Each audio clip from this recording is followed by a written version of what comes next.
بہت شکریہ اسٹر بہن. سب سے پہلے میں اپنے پاسٹر صاحب کا اور اپنی چرچ کمیٹی کا شکریہ ادا کرنا چاہتی ہوں کہ انہوں نے یہ مجھے وقت دیا ہے کہ میں اپنے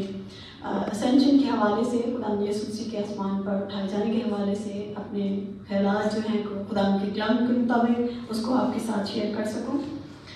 میرے عزیزو، خدا تک جو رسائی ہے یا خدا جیسا بننے کی جو خواہش ہے وہ انسان میں شروع ہی سے ہے، اور اس بات کا جو آغاز ہوا تھا وہ باغ عدن سے ہوا، اور اسی خواہش کو مد نظر رکھتے ہوئے باغ عدن میں انسان نے نافرمانی کا گناہ کیا. کلام پاک میں جب ہم پرانے عہد نامے کا مطالعہ کرتے ہیں تو ہم دیکھتے ہیں کہ جو بابل کا جو برج تھا وہ بھی اسی سوچ کو مد نظر رکھتے ہوئے تعمیر کیا گیا. کلام پاک میں ہم دو کردار ایسے دیکھتے ہیں جو کہ زندہ آسمان پر اٹھائے گئے، جن میں سے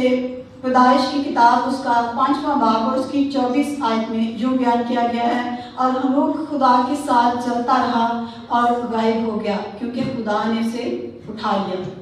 اسی طرح ابھی آپ کے سامنے جو سلاطین اس کا 2 باب اور اس کی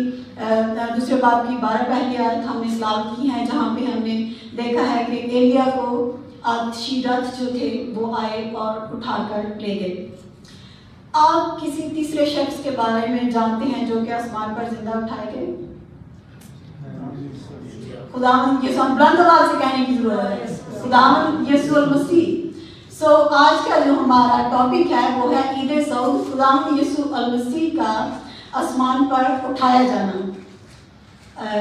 انگلش کیلنڈر کے مطابق ہم اس عید کو تھرسڈے کو 18 کو منا رہے ہیں، لیکن چونکہ ہماری جو سروس ہوگی اس کے بعد ہوگی، اس لیے ہم آج اس پیغام کے بارے میں خداوند کے مقدس کلام کی روشنی میں سیکھیں گے کہ خداوند کا کلام عید صعود کے بارے میں ہمیں کیا سکھاتا ہے. یسوع المسیح کا آسمان پر چڑھ جانا خدا کے منصوبہ نجات کا ایک اہم ترین حصہ ہے. عید صعود جو ہے وہ خدا کے کلام کی جو پیشن گوئیاں ہیں ان کی تکمیل ہے. یہ کوئی افسانوی واقعہ نہیں ہے، یہ کوئی ایسے قصہ کہانی نہیں ہے، بلکہ یہ ایک تاریخی اور ظاہری واقعہ ہے. المسیح کا عالم بالا پر جانا حقیقی اور دینی ہے اور ایک سچا اور یقینی ایمانی واقعہ ہے. کلام مقدس میں بہت ساری آیات ایسی ہیں جن میں ہم خداوند یسوع مسیح کے صعود آسمانی کے بارے میں پڑھتے ہیں، اور یہ ہمارے مسیح ایمان کا ایک بنیادی نقطہ بھی ہے. ابھی ہم نے تھوڑی دیر پہلے جو رسولوں کا عقیدہ دہرایا اس میں ہم نے اس بات کو سیکھا ہے، ہم نے اس بات کا اقرار کیا ہے کہ خداوند یسوع المسیح جو ہیں وہ کماری مریم سے پیدا ہوئے، پینتوس کی حکومت میں انہوں نے دکھ اٹھایا، مصلوب ہوئے، مر گئے اور دفن ہوئے اور عالم روا میں اتر گئے اور تیسرے دن مردوں میں سے جی اٹھے. یہ جو حقیقت ہے یہ ہمارے ایمان کا بنیادی حصہ ہے. اگر ہم ان سب باتوں پر یقین نہیں رکھتے ہیں تو ہم مسیحی نہیں ہیں. تمام اناجیل میں خداوند یسوع مسیح کے مرنے، جی اٹھنے اور دوبارہ سے آنے کی جو پیشن گوئیاں ہیں وہ بیان کی گئی ہیں، اور خداوند یسوع مسیح نے اپنی خدمت کے دوران بارہا اس بات کی بھی تبلیغ کی کہ وہ دوبارہ سے آئیں گے. آپ میرے ساتھ دیکھ سکتے ہیں کلام مقدس میں متی کی انجیل اس کا 24 باب اور اس کی 27 آیت. جیسے بجلی پورب سے گھوم کر پچھم تک دکھائی دیتی ہے ویسے ہی ابن آدم کا آنا ہوگا. اگر ہم متی 16 باب اور اس کی 27 آیت کو دیکھیں تو اس میں لکھا ہے کیونکہ ابن آدم اپنے باپ کے جلال میں اپنے فرشتوں کے ساتھ آئے گا، اس وقت ہر ایک کو اس کے کاموں کے مطابق بدلا دے گا. ان حوالہ جات میں ہم دیکھتے ہیں کہ خداوند یسوع المسیح نے بارہا اپنے لوگوں کو، اپنے شاگردوں کو اپنی تعلیم کے دوران بتایا کہ وہ جو ہیں وہ آسمان پر اٹھائے جائیں گے اور ان کی آمد ثانی ہوگی، یعنی کہ وہ دوبارہ سے پھر تشریف لائیں گے. لیکن شاگرد جو تھے وہ ہمیشہ جب بھی خداوند یسوع المسیح ان کو اس بات کے بارے میں بتاتے وہ کنفیوز ہو جاتے، کیونکہ شاگردوں نے ابھی تک خداوند یسوع المسیح کے سودے آسمانی کا منظر اپنی آنکھوں سے نہیں دیکھا تھا، اس لیے وہ خداوند یسوع المسیح کی آمد ثانی کو سمجھنے سے قاصر تھے۔ ایک عام انسان ہوتے ہوئے اگر میں اور آپ کسی سے کہتے ہیں کہ خداوند یسوع المسیح کب آ جائیں گے، تو جو شخص خداوند یسوع المسیح کی قربانی کو، اس کی مصلوبیت کو نہیں جانتا ہے، وہ ان باتوں کو سمجھنے سے قاصر ہے۔ ہمیں خداوند یسوع المسیح کو کی آمد ثانی کو سمجھنے کے لیے ہمارا خداوند یسوع المسیح کا آسمان پر اٹھائے جانے کے مقصد کو، ان کی اس دنیا میں آنے کے مقصد کو سمجھنا بے حد ضروری ہے۔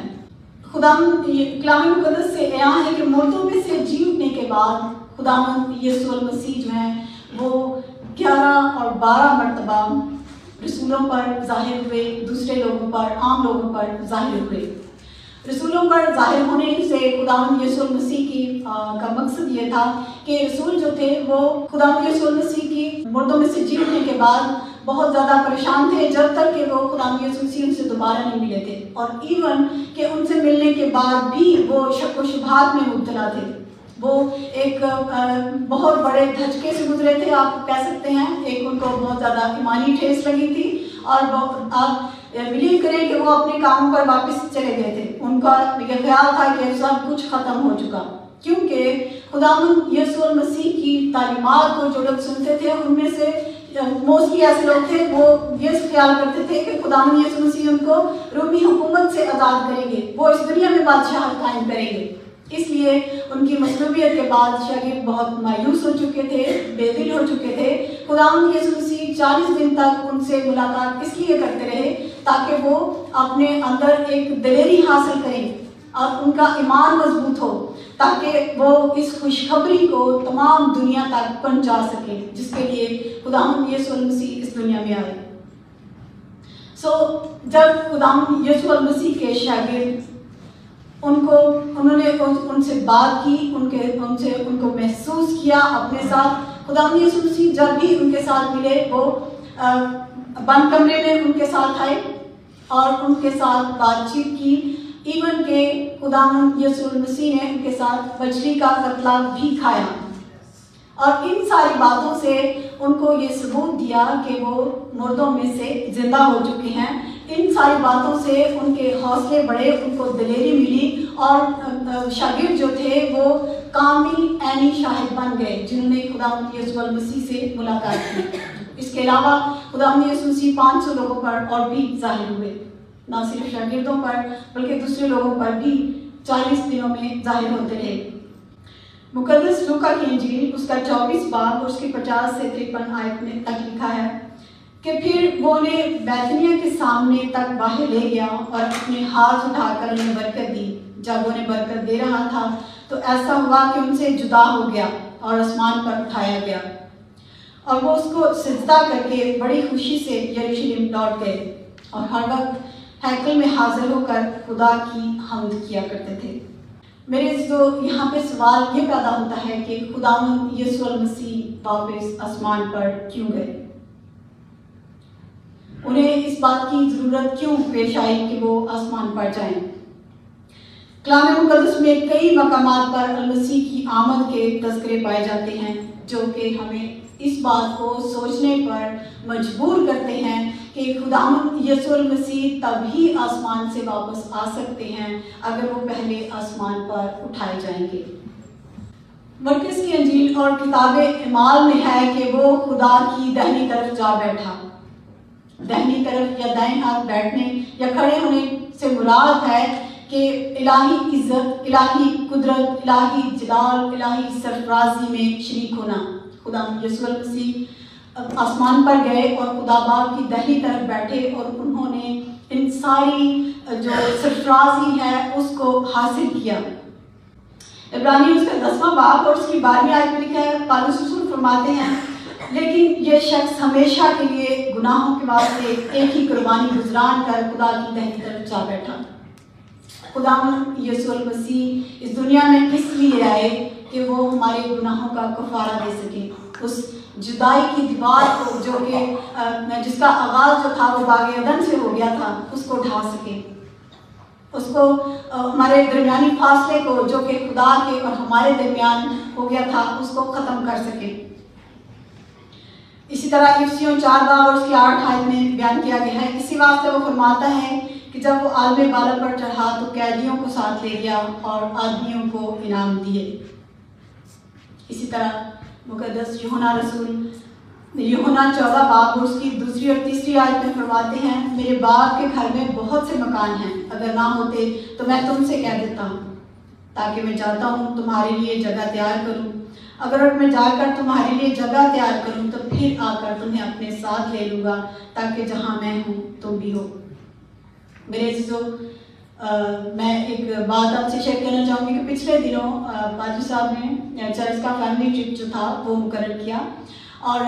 وہ جہاں پہ وہ ہمیں لے کے جانا چاہ رہے تھے وہاں پہ اسپیس کافی کم تھی، تو اس وجہ سے چونکہ زیادہ لوگ جانا چاہ رہے تھے تو ان کو یہ ٹرپ جو تھا فیملی ٹرپ چرچ کی طرف سے اس کو کینسل کرنا پڑا کیونکہ جگہ محدود تھی۔ لیکن ہم جب کسی جگہ پہ جاتے ہیں تو ہمیں بہت زیادہ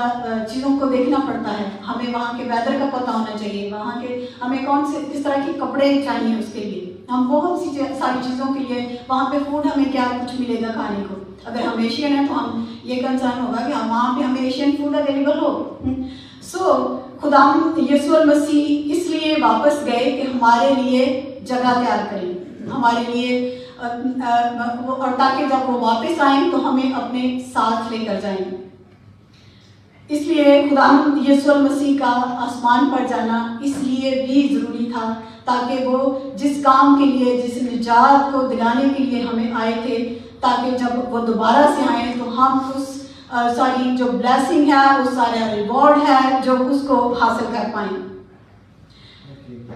میرے عزیزو، ہمیں خدا تک رسائی حاصل کرنے کے لیے کیا کرنے کی ضرورت ہے؟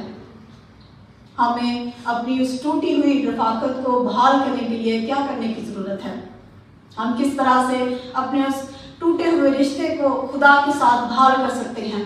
ہم اپنی اس خواہش کا کہ ہم بھی خدا جیسے بن جائیں کس طرح سے پورا کر سکتے ہیں؟ ہم ان ابدی مکانوں میں جو کہ مسیح یسوع نے ہمارے لیے تیار کیے ہیں، جس کی کوئی لمٹ نہیں ہے، اگر ہمارے 10 بچے ہیں وہاں 10 کے بھی لیے جگہ ہے، اگر 20 ہیں تو 20 کے لیے بھی ہے، بہت بڑی فیملی ہے سب کے لیے، جتنوں نے اسے قبول کیا اس نے انہیں خدا کے فرزند بننے کا حق بخشا۔ اس لیے ہمیں وہاں پہ کسی پریشانی کی ضرورت نہیں ہے کہ ہم کیا پہنیں گے، کیا کھائیں گے، کیا پیئیں گے، کیونکہ خداوند یسوع المسیح پہلے ہی سے وہاں موجود ہیں اور ہمارے لیے اس جگہ کو تیار کیے بیٹھے ہیں۔ لیکن اس کے لیے ہمیں ایک خاص تیاری کی ضرورت ہے، ایک خاص ٹوکن کی ضرورت ہے جو کہ ہمیں ان مکانوں میں داخلہ دے گا، اور اس کے بغیر یہ چیز ناممکن ہے، ہم اس کو دیکھ بھی نہیں سکتے ہیں، کیونکہ خدا پاک ہے اور وہ پاکیزگی چاہتا ہے ہماری زندگیوں میں، ہمارے بول چال میں، ہمارے رہن سہن میں، ہمارے لباس میں، ہر ایک چیز میں اس کو پاکیزگی چاہیے، وہ داغدار چیزیں پسند نہیں کرتا۔ اس کا تعلق اس چیز کا تعلق جو ہے اس کی ہماری جسمانی لباس سے نہیں ہے، جسمانی دولت سے نہیں ہے، جسمانی زندگی سے نہیں ہے، ہمارے پاس کیسا گھر ہے، ہمارے پاس کیسا لباس ہے، اس کا تعلق جو ہے ہمارے دل سے ہے، خدا کی نظر ہمارے دل پہ ہوتی ہے۔ ہم اگر ایسے مکانوں میں جو کہ خداوند یسوع المسیح ہمارے لیے بنا رہے ہیں داخل ہونا چاہتے ہیں تو ہمیں اپنی زندگیوں پر غور کرنے کی ضرورت ہے، ہمیں اپنی زندگیوں کو روحانی طور پر مضبوط بنانے کی ضرورت ہے، نہ کہ جسمانی طور پر، کیونکہ دنیا کی چیزیں، جسمانی چیزیں جو ہیں وہ یہیں رہ جائیں گی۔ جسمانی نیت موت ہے، لیکن جو روحانی نیت ہے وہ حقیقی اطمینان اور تسلی ہے۔ آخر میں فلیپیوں اس کا 2 باب اور اس کی 11ویں 9 آیت سے 11 آیت تک اپنے اس میسج کو ختم کروں گی۔ میں چاہتی ہوں کہ ہم سب جو ہیں وہ ان آیات کو آپ میرے پیچھے دہرائیں۔ یہ بہت بہت خوبصورت آیات ہیں کہ مسیح یسوع جو ہیں وہ اس دنیا میں کیوں آئے، ان کا کیا مقصد تھا اور ان کی آمد ثانی کا کیا مقصد ہے۔ میں یہ ضرور چاہوں گی آپ میرے ساتھ خوبصورت جو آیات ہیں ان کو دہرائیں۔ اسی واسطے خدا نے بھی اسے بہت سربلند کیا اور اسے وہ نام بخشا جو سب ناموں سے اعلیٰ ہے، تاکہ یسوع کے نام پر ہر گھٹنا جھکے، خواہ آسمانیوں کا، خواہ زمینیوں کا، خواہ ان کا جو زمین کے نیچے ہیں، اور خدا باپ کے جلال کے لیے ہر ایک زبان اقرار کرے کہ یسوع مسیح خداوند ہے۔ خداوند آج کے کلام کے وسیلہ سے ہم سب کو عید سود آسمانی جو ہے اس کے صحیح تصور کو سمجھنے کی توفیق عطا کرے، اور ہمیں یہ توفیق دے کہ ہم اپنی زندگیوں کو سود آمد ثانی کے لیے تیار کر سکیں۔ خداوند آپ سب کے ساتھ ہو، آمین۔